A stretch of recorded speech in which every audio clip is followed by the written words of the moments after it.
আসেন ভাই আসেন, সবজি নেন, সবজি তাজা তাজা সবজি। এই আমাকে আধা কেজি আলু দাও তো। দাঁড়ান দিতেছি।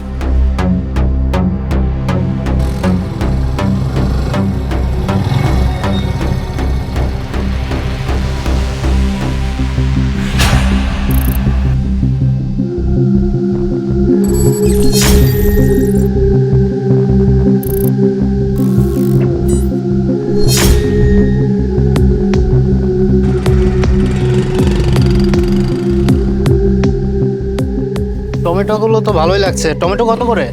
40 টাকা কেজি। আচ্ছা দিয়ে দাও 1 কেজি।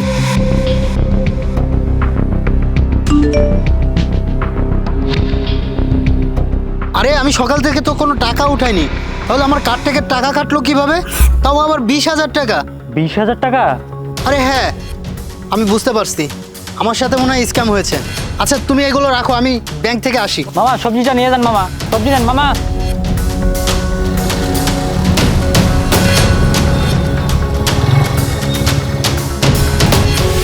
কত বোকা ও, কত সহজে ওর কাছ থেকে টাকাটা চুরি করে নিলাম। আচ্ছা ওকে আমাদের সন্দেহ করেছে নাকি? আরে না না, ও সন্দেহ করবে কিভাবে? আমি তো ওকে তোমাদের দিকে তাকাতেই দেই নাই, আমি ওকে ব্যস্ত রাখছি বুঝছো। আচ্ছা এইসব বাদ দাও, আমার ভাগের টাকাটা দিয়ে দাও। আমি এবার আমার টাকা দিয়ে একটা বড় করে দোকান দিব। আরে আস্তে আস্তে কথা বল, এত জোরে কথা কেন বলছিস? কেউ যদি শুনে ফেলে। আর শোন, ভাগাভাগি পরে করা যাবে। তুই এক কাজ কর, তুই আরো 2-4 জন কাস্টমার ম্যানেজ করে তারপর আমাদেরকে ফোন দে।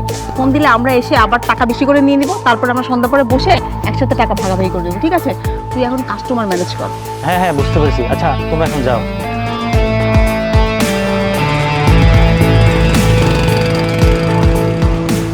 আসেন সবজি নেন, সবজি আলু আছে টমেটো আছে, আসেন সবজি নেন। এক কাজ করো, আমাকে 1 কেজি বরবটি দাও। বরবটি লাগবে? দাঁড়ান দিতেছি। তোমার আর কিছু দিব? না না, দেখেন আর কিছু লাগবে কিনা। টমেটো নেন।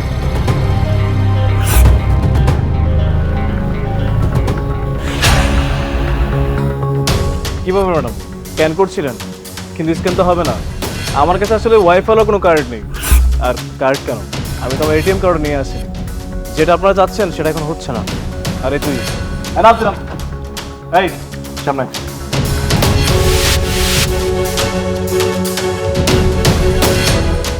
আপনি এক কাজ করুন, আপনার হাতে থাকা মেশিনটা আমাকে দিন। কেন আমি স্ক্যান মেশিন দিব? এটা আমি অর্ডার দিয়ে নিয়ে এসেছি, আপনাকে দেওয়ার জন্য নাকি? এটা আমি কেন দিব আপনাকে? ম্যাডাম মুখ সামলে কথা বলুন, আপনার সাহস তো কম না। মানুষ এখানে যে সবজি কিনতে, আর আপনারা এই মেশিনের মধ্যে স্ক্যানার লাগিয়ে মানুষের পকেট থেকে টাকা চুরি করে নিয়ে যান, মানুষকে দিনের পর দিন লুটপাট করছেন। এটার মানে কি? আরে না না ভাই, আপনার কথা ভুল হচ্ছে। আমরা কেন টাকা চুরি করবো বলুন তো? আসলে এই লাঠিটা আমাদের হাতে আর এই মেশিনটা আমাদের হাতে আমরা এই জন্যই নিয়েছি, বিকজ আমরা তো প্র্যাঙ্ক ভিডিও বানাই, তাই না? আমরা তো ভিডিওটা এই জন্যই করি যেন আমরা মানুষকে বোঝাতে পারি যে মানুষজনের কাছ থেকে কী করে টাকা চুরি করা হয়, আর কি কি পন্থা অবলম্বন করলে এই চুরির হাত থেকে বাঁচা যায়। তাছাড়া আমরা কিন্তু টাকা চুরি করি না, ট্রাস্ট মি। হ্যাঁ স্যার, ওরা প্র্যাঙ্ক ভিডিও করে আমার দোকানে। প্র্যাঙ্ক ভিডিও করো না?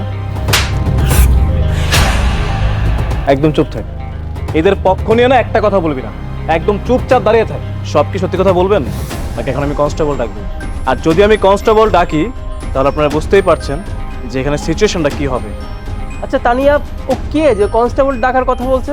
ও আচ্ছা, আমি কে? আমার পরিচয়টা আপনাদেরকে দেওয়া হয়নি, এটা আমারই ভুল ছিল। আমি হচ্ছে এরিয়া নিউ ইনচার্জ, কয়েকদিন হলো মাত্র পোস্টিং হয়ে এসেছি। আমি থাকতে দিনের পর দিন আপনারা মানুষরা যেসব করে যাবেন সেটা আমি কখনোই মেনে নেব না। আর হ্যাঁ, আমাকে দেখে তোমাদের কোনো আইনের লোক মনে হবে না, কারণ আমি এলেভাসে এসেছি। এটার মানে কি জানো? তোমাদের মতো ফ্রড মানুষকে ধরার জন্যই আমরা এরকম পোশাক পরি, যেন তোমাদেরকে আমি হাতে নিয়ে ধরতে পারি। আর তোমরা আজকে আমার হাত থেকে কোনোভাবে মুক্তি পাবে না, এটা বুঝতে পারছো? স্যার আপনার কাউকে আনতে হবে না, আমি সব সত্যি কথা বলে দিচ্ছি।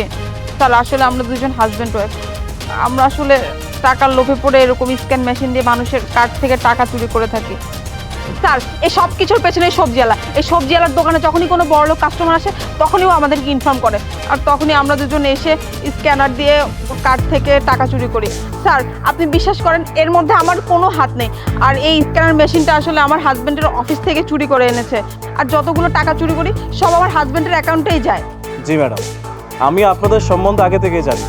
আমার কাছে আপনাদের নামে না আগে কমপ্লেন চলে এসেছে। আপনারা দিনের পর দিন মানুষকে ঠকাচ্ছেন, স্ক্যান মেশিনের মাধ্যমে মানুষ থেকে লুটপাট করছেন। এটা আমার কাছে আগে জানা ছিল, আর আমি সেই জন্য আপনাদেরকে ধরার জন্য এই ফাঁদটা পেতেছিলাম। আর এই সবজিওয়ালা আপনাদেরকে দিনের পর দিন হেল্প করে গিয়েছে। আসলে আপনারা তিনজন একটা চক্র, সেটা বোঝাই যাবে না, কারণ আপনারা যে যার জায়গা থেকে কাজ করেন। খুব ট্যালেন্টেড আপনারা, খুব ট্যালেন্টের সাথে একটা মেশিন তৈরি করেছেন, তাও আবার আপনার হাজব্যান্ডের দোকানের মেশিন বলেছেন। সমস্যা নেই, যেটা আয়োজন করেছেন না, এটা আজকের পর থেকে একদম বন্ধ হয়ে যাবে। আর এখন আপনারা তো জেলে যাবেন, সাথে এই সবজিওয়ালাকে নিয়ে যাবেন, যেন তিনজন মিলে জেলের মধ্যে একসাথে বসে নতুন কোনো প্ল্যান করতে পারে। স্যার স্যার দেখুন, এইভাবে কথা বলবেন না।